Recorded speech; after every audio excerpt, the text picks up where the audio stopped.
This is Jonny Hawkins from Nothing More, and you're watching Chaoszine.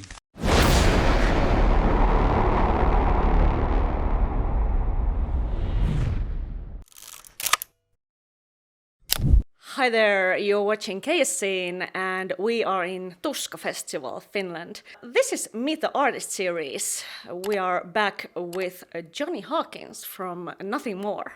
Hi, welcome. Hello. It's your first time in Finland. Yes, very first time ever. Yeah.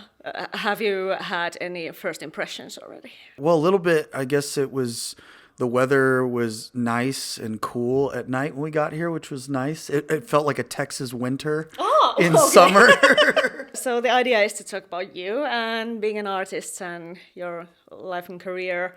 I'd like to start by asking, what is the first band you remember being a fan of? Hard to think of the very first, but so I used to have these CDs get mailed. Back in the day when I was a kid, my dad had this like subscription thing where they'd mail you like promotional albums. And I think they mailed one by a band called Collective Soul. And I was real young. And so I fell in love with it just because that was like the only CD that I had. Of course. And so I started there. And then I think the first time I really felt like the goosebumps listening to something on the radio, it was Smashing Pumpkins, Bullet on Butterfly Wings.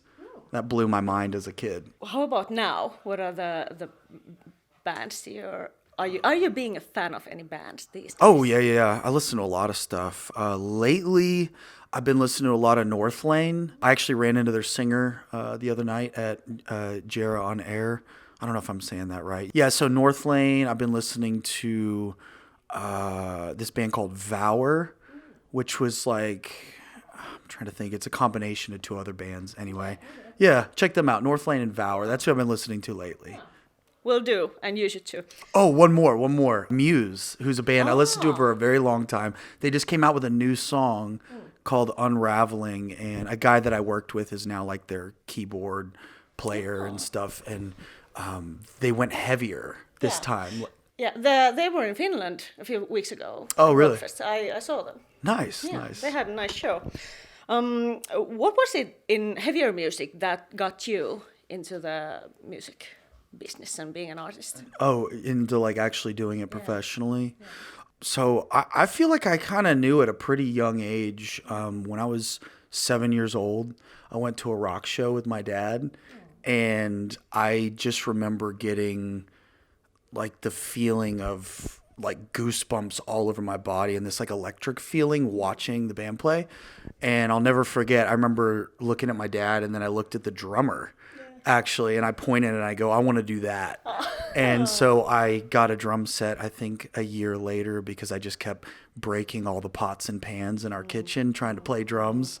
And so that's where it started for me. But then you know, like any kid, you kind of go through phases of wanting to be different things. You know, I want to be a cowboy. I want to be an astronaut. I want to be a basketball player. And then I always came back to music every time, after every phase that I went through. And you were a drummer before you became a vocalist. Yeah. Do you still, play drums or... Yeah, not as much as I'd like to. I finally got enough space at the new house that I moved into. I live in Nashville now. And I have a spot finally for a drum kit that I can get again. Okay. But I've been mainly singing and producing the last like 10 years. But I still get to play some drums on stage. If you get to see us today, we have like an auxiliary. No, we didn't bring it this time, but we'll be bringing it in November. Yeah. Okay, well, we'll have to wait until November. Yeah. It's not with our equipment this time, but I do play some drums on stage. Okay. Yeah. What inspires you right now?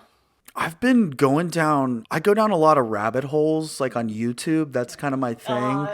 I used to read books all the time, but YouTube has kind of completely taken over that part of my life where I just listen now because I can still get things done. Yeah. So I've been listening to a lot of philosophy kind of rabbit holes lately. I've been studying Nietzsche and Machiavelli. So kind of a little bit on the darker side of philosophy, because before then, I had kind of really exhausted, maybe the lighter side, people like Alan Watts or Kierkegaard, people who are a little more, have like a little bit of a brighter side.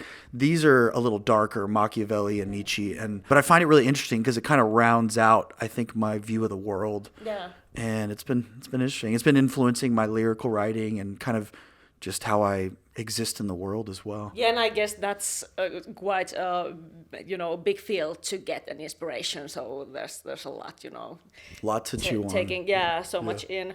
What is the hardest part of being a musician? The hardest part is the stuff that no one sees. It's the behind the scenes stuff where there's politics involved or people kind of screwing each other over, or you have to kind of play the game to make sure you get the slot that you need to get. There's all these functional kind of power struggles that are happening behind the curtain.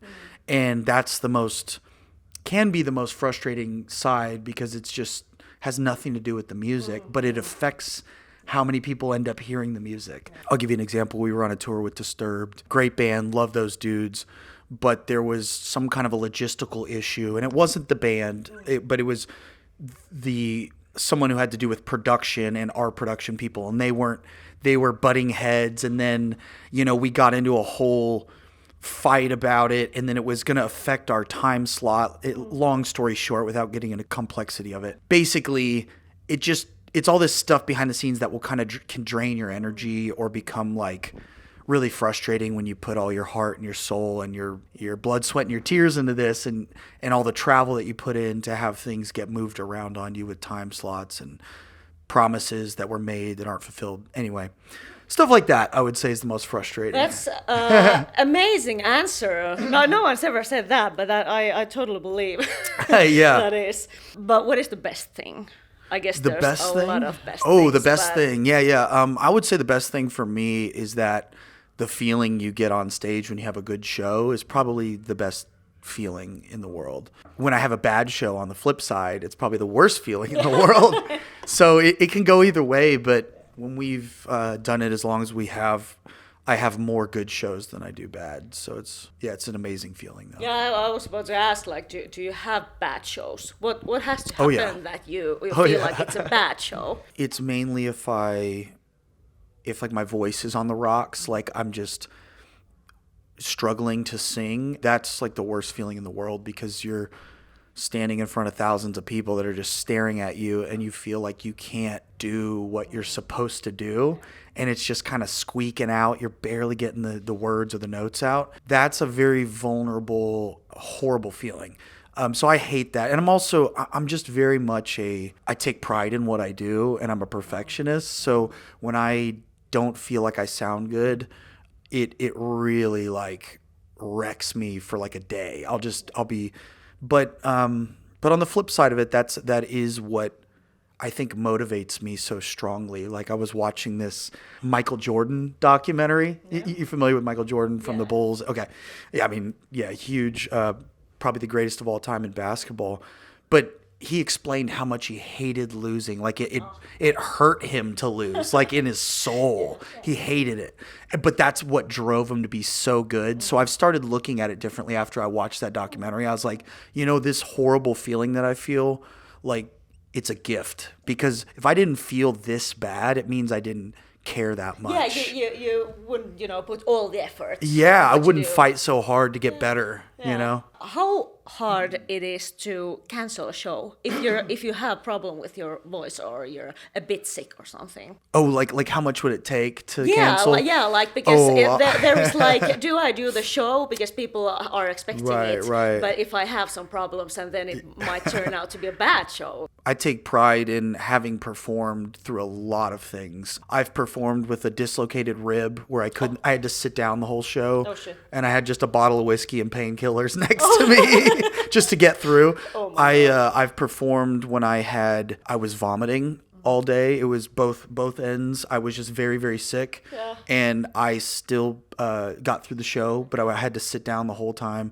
Yeah. I've gotten through shows with the flu, gotten sick on different things. But the only when I have to really, really cancel it is if I can't make a note with my voice, then I just I had to go to the doctor this last tour on the Disturbed tour because my right vocal fold had seized up and it was bleeding, and which is really dangerous because if it starts forming scar tissue, it might affect your. It could affect me for the rest of my life. So we had to cancel a few shows. Well, we got 2 singers to fly in.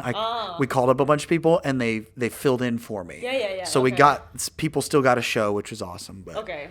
Yeah, that's good. So that it does happen every once in a while, but I usually power through what I can. Do you go to other bands' concerts? Oh, yeah. I just was watching Kim Dracula before we did this interview. Okay. It was really fun. It was awesome. He reminds me of like a modern Mr. Bungle, who was like the singer of Faith No More. Just kind of crazy, non sequitur, kind of madness kind of music. But it was fun.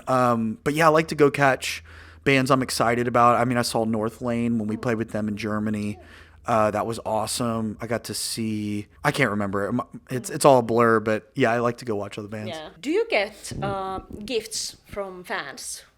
I know many artists do. A lot. Yeah. You do a lot. Yeah. Okay. I have a room full of them. Oh. At my house. Is there something special or something weird you've gotten that you'd like to mention? I've gotten so many things over the years. It's hard to narrow down to one. I remember one that's just coming to mind was this girl in the States made us basically like stained glass of our logo and symbols. And so that was really cool. I had this might sound crazy out here because I'm from Texas. So like everyone in Texas has guns. Yeah. But I got a gun that has all of our spirits artwork on it. Okay. So I have a gun with our Nothing More artwork all over it. Okay. It's kind of cool looking. Yeah, so it's like it can be anything, but with your logo or You're anything. right. Yeah. Okay. Yeah. That's very interesting because I've heard a lot of fan gifts, and I think there's some kind of trends in that because these days people do bracelets very much. Yes. So I get a lot of bracelets. Yeah. I knew Bags that. of bracelets. Yeah. What's your relationship with touring life? Because as I talk to artists and bands, some of them say that it's something you just have to do, and because it's so exhausting and you have to travel a lot. And some say that they get so much energy out of it that it's like more like good thing. But what is your relationship? Good question. I'd say in general now it's pretty positive, mainly because I've gotten a pretty good balance figured out at this point after touring for so many years, where if I'm home for too long or I'm on tour for too long, it's bad. Yeah. I need kind of a good balance of both. Like I like to go away and come home, and it makes me appreciate a lot of things at home.